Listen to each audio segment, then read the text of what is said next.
Okay, so thank you very much for joining us for this press briefing. I'm happy to see that we are a couple of people around the table interested in the topic of population priorities, and we are in fact here because next Monday, on 1st of July and 2nd of July, there will be a very important conference here in Geneva, which marks the conclusion of the Cairo Program of Action in the ECE region. The Program of Action was a landmark conference at the beginning of the 90s, and the General Assembly decided in fact to extend the duration of the Program of Action beyond 2014, and the conference is taking place in the broader context of beyond 2014 to really identify gaps in implementation and new challenges. And what we did, in fact, as a run-up to the conference is not only to produce reports, but to conduct consultations with hundreds of people all over Europe, North America and Central Asia, from civil society activists to young people, parliamentarians, government officials and also academics, to really hear what they think has been achieved, what the challenges are and what the solutions should be. And I would just like to focus on three main issues which came out of this consultation process and which are also documented in the different reports which are available before you. The first one is population aging. And what we found through the process is a very strong commitment or statement that population aging is not a threat to the prosperity of societies. It is a lack of preparedness that is a threat. And it is very simple, because population aging is a fact, it cannot be reversed, and societies have to prepare for it.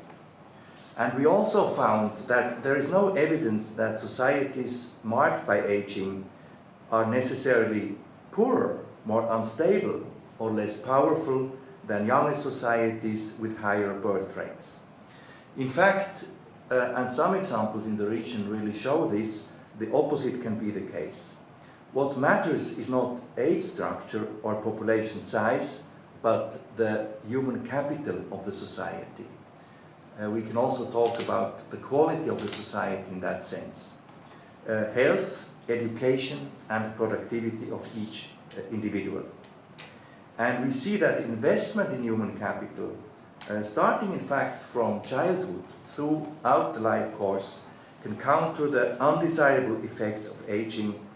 Healthier and better educated individuals are assets for the economy and the society, including at an advanced age. But governments must take action to adapt their institutions to allow this to happen and to prepare for the benefits of aging. This includes making retirement more flexible and adapted to the flexibilization of the lifespan, limit early retirement and increase retirement age. It simply does not make sense for healthy people to be forced to retire. There are a lot of examples in the region about good active aging policies. Sweden is one example with a mix of different policy interventions, from pension reform to tax incentives for employers to engage older employees, promotion of healthy working conditions, anti-discrimination policies, etc. And I think it's very important really to understand the demography, and in the public space this is often said, or we hear it often also in policy statements by politicians and governments. Demography is not destiny. Policies can adapt to and mitigate much of the undesirable social and economic effects of aging, but also other trends, and prevent negative impacts on social welfare systems. This brings me to the second point. Many governments in the region are concerned about low birth rates, and particularly in Eastern Europe, Central Asia, but also in Southeastern Europe. And we would like to, our surveys and information shows that, again, it is in fact investing in people that is much more important than increasing birth rates. There is an overfixation of the notion of replacement fertility, which is usually defined as 2.1 children per woman, which is considered an optimal fertility for societies, but in fact this is not the case, because what we call optimal fertility varies in reality strongly from country to country, and it depends on many factors such as migration, life expectancy, health, and the human capital of societies. To give you just one example, if countries have high youth unemployment, investing in higher birth rates, which is, I mean, in many countries in this region the case, investing in higher birth rates is simply putting an additional burden on the social system rather than contributing to economic growth and to a better future for the young people. One of the youth representatives from the Balkans said at one of our meetings very clearly, we have in our country 50% unemployment of adolescent and youth. We don't need the government to spend money on increasing birth rates. We need the government to spend money on creating jobs for those that are here, to prevent that they leave the country and to offer them a future in their country. And we have seen this across the region, that policies that set a numerical goal but go against individual choices and desires are very likely to fail. Historically, there are many examples from the communist period where governments tried to influence very directly birth rates and intervene in the private life of particularly women. This does not say that governments should not address fertility rates if they consider them to be too low, but they should do it in a way that has shown to be effective. Again, through investment in human capital, through investment in healthy, educated and prosperous families, which have shown to have more children than those who are in poverty and don't have access to services and healthy life. And this is in fact a reversal of previous trends.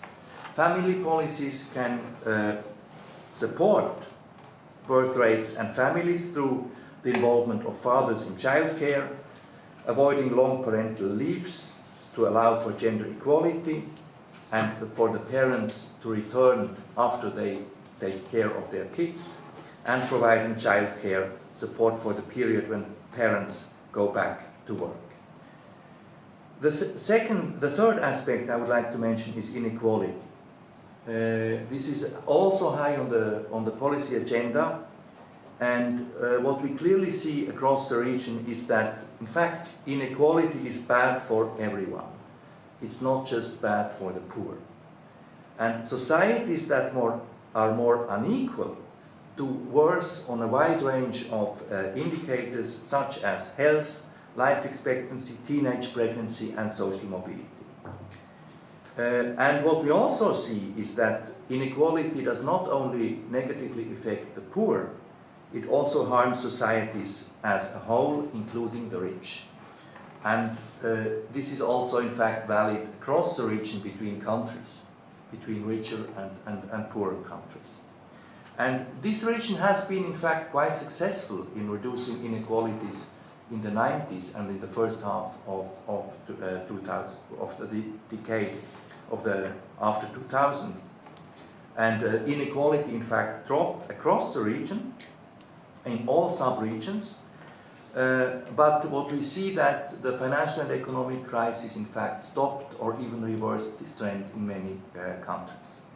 And we seem to see that the middle classes are shrinking across the region, and the groups that are most at risk are children, young adults, ethnic minorities, migrants, and older women. But it is important to look also beyond national averages, because they often mask significant levels of inequality. Well-known example is in the United States, which is one of the richest countries in the region, but at the same time has one of the highest child poverty rates with over 20%. So both things can go together, and we really have to see that the needs of excluded persons or poor persons are adequately addressed through a range of policies that reduce inequalities. And we need a mix of policies, economic, tax incentives, policies aiming at discrimination, at the elimination of discrimination of women, migrants, etc. And what we also found is that it's particularly important, again, to increase the number of young people with access to tertiary education and the possibilities at the same time to enter the labor market and adapt to changing needs. It's important to resist the tendency, which is visible in a couple of countries, to cut funding for education and to privatize the costs of healthcare.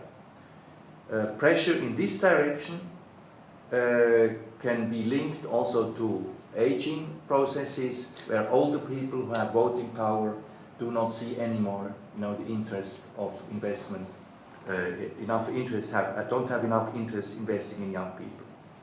Investing in children and youth has to increase. Investments in children and youth have to increase compared to investments in older people.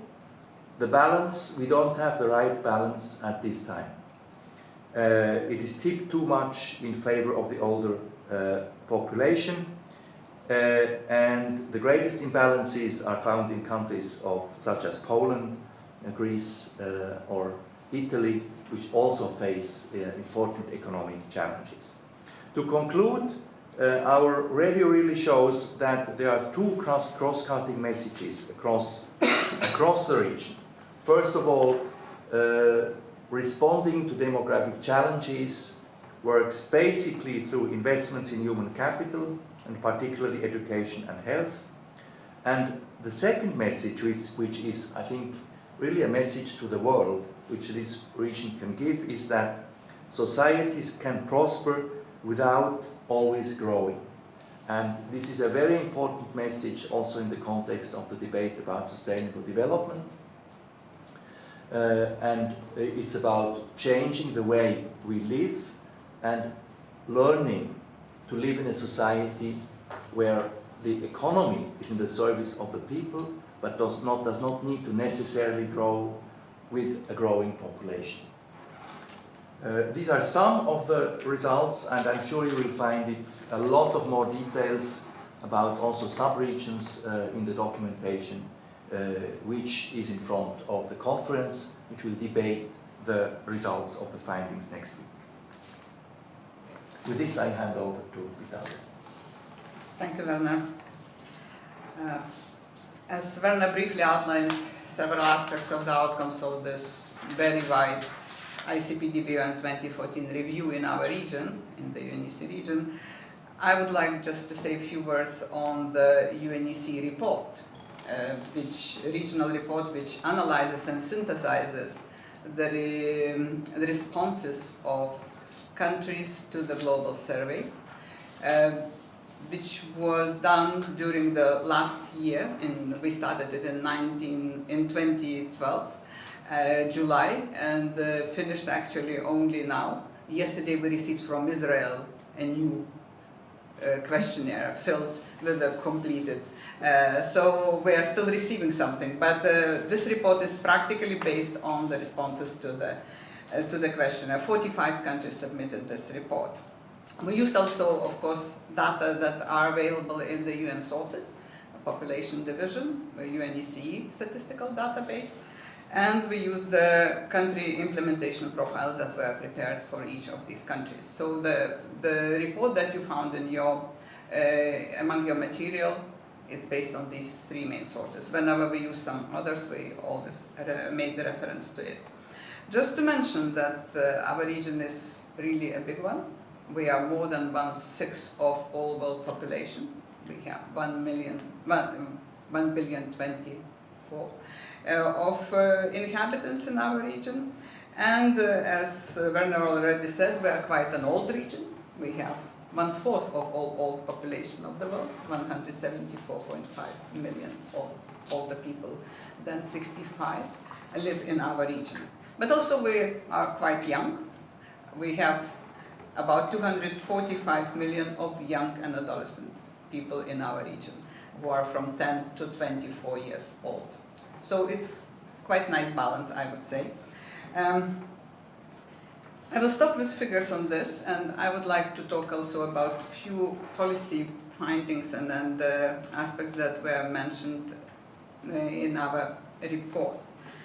Werner just finished about mentioning the sustainable development element, and I would say that the concept of sustainable development has become a key framework for understanding the nexus between population and development. In those 20 years, it is much stronger now, and we know that social, economic, and environmental pillars are all based on population dimension, and we have to really keep this in mind whenever we talk about new policies. How population growth or decline, urbanization or migration, or changing age structure of populations in the cities versus rural areas affect the environmental pillar or affect the economic and social networks, it's very interesting to find, and we had these some of the findings in our report as well mentioned about CO2 emissions and water access, clean water access. But I want to bring just two examples how it works.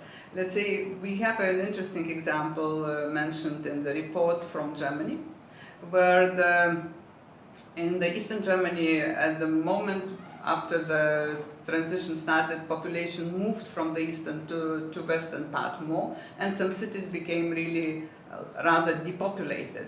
After a few years, it was observed that the water quality went down very badly, drinking water quality, and was questioned why. And then it was clear that people don't utilize that infrastructure. The rusting got into the pipelines, and the water really became bad quality. So this affects our living space. It affects also sustainability of these infrastructures. When you have the population, you have the infrastructure underutilized, that can affect the quality of your life. But also when you have the over-concentration of people in urban areas, here we have also some other examples from other countries that can stress that infrastructure. We know about the traffic issues. We know about also shortages of kindergarten.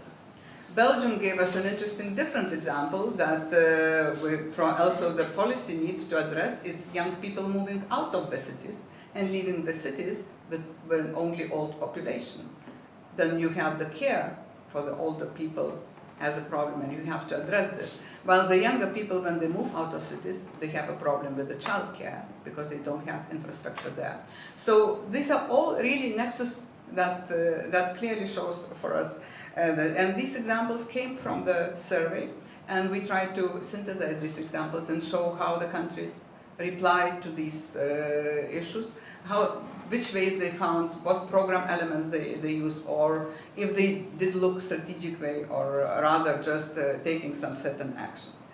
Another element that Werner mentioned about the decline in fertility, what we see in the region is not only decline in fertility, but also it's a postponement of the first childbirth.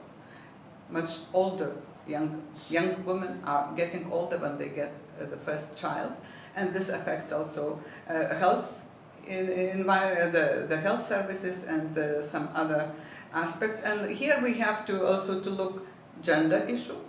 These all things are very interrelated. Gender aspect, which was under 8 section of the ICPD program of action, is especially addressed. But here it's interrelates And we have women that don't have a conducive environment to work and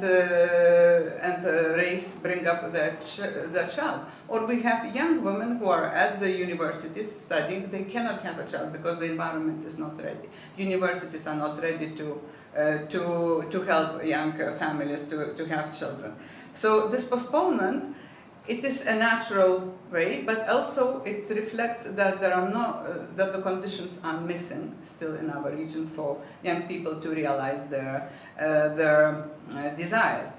We know in part about the desires to have children at earlier age than 30 from other sources, like from generations and gender surveys and etc. But these desires cannot be completed in certain way. So gender and family policies affected. And this is another nexus what we have to look into. There is an interesting example that was mentioned by Slovenia and Germany as well about the private sector involvement in helping to resolve these issues. Non-traditional family formations, this we have also in our region, that as a very strong, in certain ways, emerging reality. We have, but the regulatory part, the legislative part is not evolving as fast as one would like. You heard about the recent examples that in France now it is accepted same-sex couples and etc. But in quite a few countries it's still, and even in the countries where this acceptance is already at the legal level, the laws are passed, implementation of these laws are still lagging. This is where also we've got from the reports. On the sexual and reproductive health and reproductive rights, we have quite a good development in the region. We see let's say that the abortion rates are declining very rapidly in a way. And we have teenage mothers that account less than 5% of all mothers. So this also is going down, even though in some countries, if you take another measure about the adolescent girls having being pregnant and having children, they are still quite high in US, in UK, and in some other countries as well, in Central Asia. You have these elements, but the general access to the sexual and reproductive health services is there. What is lacking, most of the countries indicated themselves that is youth-friendly services are lacking here, and there are some programs how to develop them. Among the key impediments or barriers to reach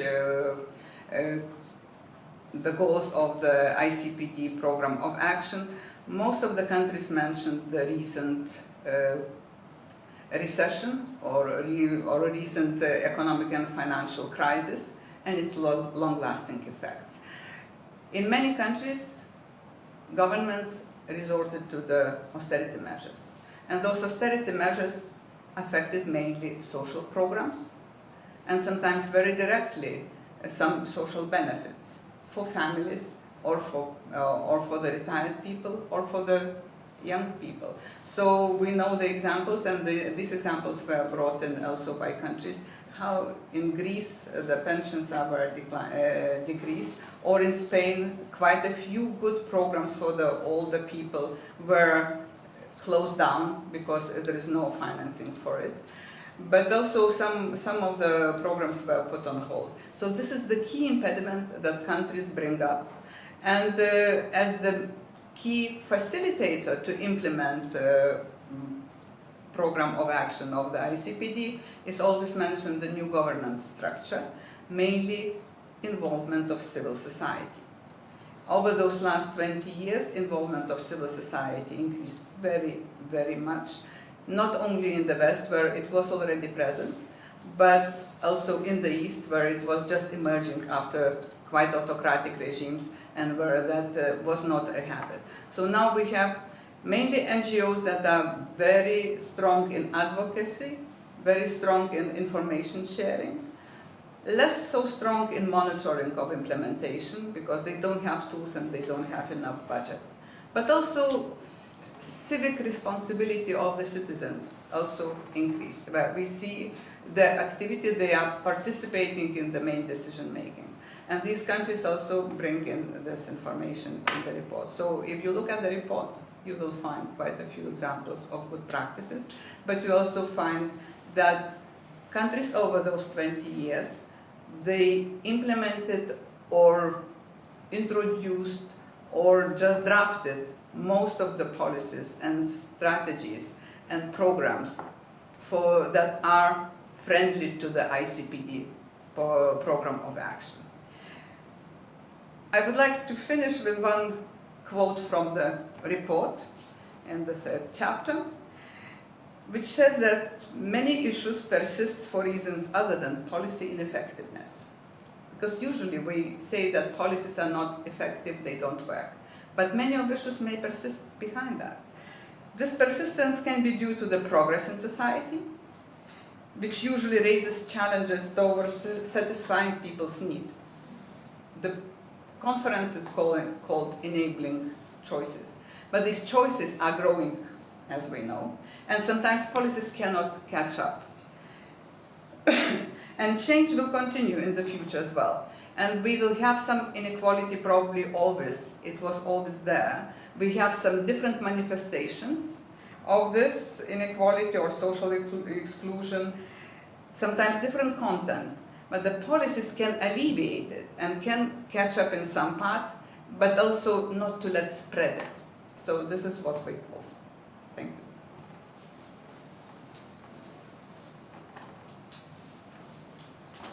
Thanks a lot for that. We'll make the best use of the audio and the video, and we'll also try to push as much as possible the PR. The PR was not part of the package yesterday, so we'll push it as of this afternoon. Also to the ones with whom we're in touch. And let's see what is the outcome. A couple of the ones I talked to said, well, today they were out of the office, they were busy with something else, couldn't show up.